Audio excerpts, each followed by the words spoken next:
V. Ravichandran ಅವರು ಕನ್ನಡ ಚಿತ್ರರಂಗದ ಅತ್ಯಂತ ಪ್ರಸಿದ್ಧ ನಟ, ನಿರ್ದೇಶಕ, ನಿರ್ಮಾಪಕ ಹಾಗೂ ಸಂಗೀತ ಸಂಯೋಜಕರಾಗಿ ಹೆಸರುವಾಸಿಯಾಗಿದ್ದಾರೆ. ಅವರನ್ನು ಪ್ರೀತಿಯಿಂದ ಎ ಕ್ರೇಜಿ ಸ್ಟಾರ್ ಎ ಎಂದು ಕರೆಯಲಾಗುತ್ತದೆ. ತಮ್ಮ ವೈಶಿಷ್ಟ್ಯಮಯ ಶೈಲಿ, ಅದ್ಭುತ ದೃಶ್ಯ ವಿನ್ಯಾಸ ಮತ್ತು ಸಂಗೀತದ ಮೇಲಿನ ಪ್ರೀತಿ ಮೂಲಕ ಅವರು ಕನ್ನಡ ಸಿನಿಮಾಗಳಲ್ಲಿ ಹೊಸ ದಾರಿಯನ್ನು ತೆರೆದವರು.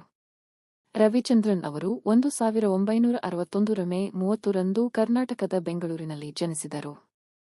ಅವರ ತಂದೆ ನ. ವೀರಸ್ವಾಮಿ ಅವರು ಕನ್ನಡದ ಪ್ರಸಿದ್ಧ ನಿರ್ಮಾಪಕರಾಗಿದ್ದರು. ಬಾಲ್ಯದಲ್ಲೇ ಸಿನಿಮಾ ವಾತಾವರಣದಲ್ಲಿ ಬೆಳೆದ ರವಿಚಂದ್ರನ್ ಅವರಿಗೆ ಚಿತ್ರರಂಗದ ಮೇಲೆ ಅಪಾರ ಆಸಕ್ತಿ ಬೆಳೆದಿತು. ಅವರು ತಮ್ಮ ವಿದ್ಯಾಭ್ಯಾಸವನ್ನು ಪೂರ್ಣಗೊಳಿಸಿದ ನಂತರ ಸಿನಿರಂಗಕ್ಕೆ ಪ್ರವೇಶಿಸಿದರು.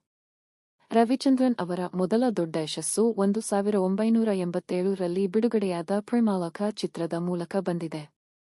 ಈ ಚಿತ್ರದಲ್ಲಿ ಅವರು ನಾಯಕನಾಗಿ ನಟಿಸಿದ್ದು ಮಾತ್ರವಲ್ಲದೆ ನಿರ್ದೇಶನ ಮತ್ತು ನಿರ್ಮಾಣದ ಜವಾಬ್ದಾರಿಯನ್ನು ವಹಿಸಿದ್ದರು. ಪ್ರೇಮಲೋಕ ಸಿನಿಮಾ ಕನ್ನಡದಲ್ಲಿ ಹೊಸ ರೀತಿಯ ಪ್ರೇಮಕತೆ ಮತ್ತು ಸಂಗೀತದ ಮೂಲಕ ಭಾರೀ ಯಶಸ್ಸನ್ನು ಗಳಿಸಿತು.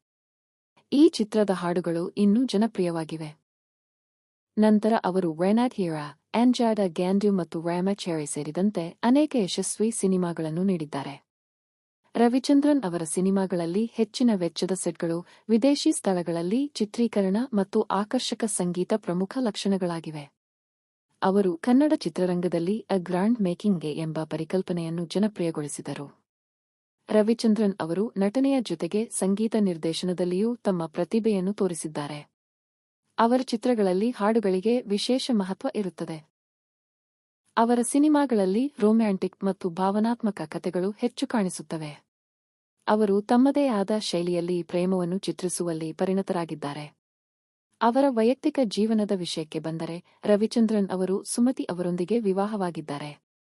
ಅವರ ಮಕ್ಕಳಲ್ಲಿ ಮನೋರಂಜನ್ ರವಿಚಂದ್ರನ್ ಅವರು ಕೂಡ ಕನ್ನಡ ಚಿತ್ರರಂಗದಲ್ಲಿ ನಟನಾಗಿ ಪ್ರವೇಶಿಸಿದ್ದಾರೆ. ಕುಟುಂಬದ ಬೆಂಬಲ ಮತ್ತು ಸಿನಿಮಾ ಹಿನ್ನೆಲೆಯು ಅವರ ಜೀವನದಲ್ಲಿ ಮಹತ್ವದ ಪಾತ್ರ ವಹಿಸಿದೆ.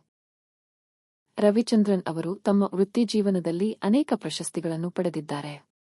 ಕರ್ನಾಟಕ ರಾಜ್ಯ ಚಲನಚಿತ್ರ ಪ್ರಶಸ್ತಿ ಸೇರಿದಂತೆ ಹಲವಾರು ಗೌರವಗಳು ಅವರಿಗೆ ಲಭಿಸಿವೆ. ಅವರು ತಮ್ಮದೇ ಆದ ಶೈಲಿಯಿಂದ ಕನ್ನಡ ಚಿತ್ರರಂಗದಲ್ಲಿ ಶಾಶ್ವತ ಗುರುತು ಮೂಡಿಸಿದ್ದಾರೆ. ಇತ್ತೀಚಿನ ವರ್ಷಗಳಲ್ಲಿ ರವಿಚಂದ್ರನ್ ಅವರು ಟಿವಿ ರಿಯಾಲಿಟಿ ಶೋಗಳಲ್ಲಿ ನ್ಯಾಯಾಧೀಶರಾಗಿ ಕಾಣಿಸಿಕೊಂಡಿದ್ದಾರೆ. ವಿಶೇಷವಾಗಿ ಬಿಗ್ ಬಾಸ್ ಕನ್ನಡ ಕಾರ್ಯಕ್ರಮದಲ್ಲಿ ಅವರ ಉಪಸ್ಥಿತಿ ಜನರಿಗೆ ಇನ್ನಷ್ಟು ಹತ್ತಿರ ಮಾಡಿದೆ. ಅವರ ಸರಳತೆ ಮತ್ತು ಹಾಸ್ಯಭಾವ ಜನಮನ ಗೆದ್ದಿದೆ. ಒಟ್ಟಿನಲ್ಲಿ ರವಿಚಂದ್ರನ್ ಅವರು ಕನ್ನಡ ಚಿತ್ರರಂಗದ ಒಂದು ಮಹತ್ವದ ಅಧ್ಯಾಯ. ಅವರ ಸೃಜನಶೀಲತೆ, ಹೊಸತನ ಮತ್ತು ಪರಿಶ್ರಮದಿಂದ ಅವರು ಅನೇಕ ಜನರಿಗೆ ಪ್ರೇರಣೆಯಾಗಿದ್ದಾರೆ. ಕ್ರೇಜಿ ಸ್ಟಾರ್ ಎ ಎಂಬ ಹೆಸರು ಅವರಿಗೆ ಸರಿಹೊಂದುತ್ತದೆ, ಏಕೆಂದರೆ ಅವರು ಯಾವಾಗಲೂ ವಿಭಿನ್ನವಾಗಿ ಯೋಚಿಸಿ ಹೊಸ ಪ್ರಯೋಗಗಳನ್ನು ಮಾಡಲು ಧೈರ್ಯ ತೋರಿಸಿದ್ದಾರೆ. ಕನ್ನಡ ಸಿನಿರಂಗದಲ್ಲಿ ಅವರ ಕೊಡುಗೆ ಸದಾಕಾಲ ಸ್ಮರಣೀಯವಾಗಿರುತ್ತದೆ.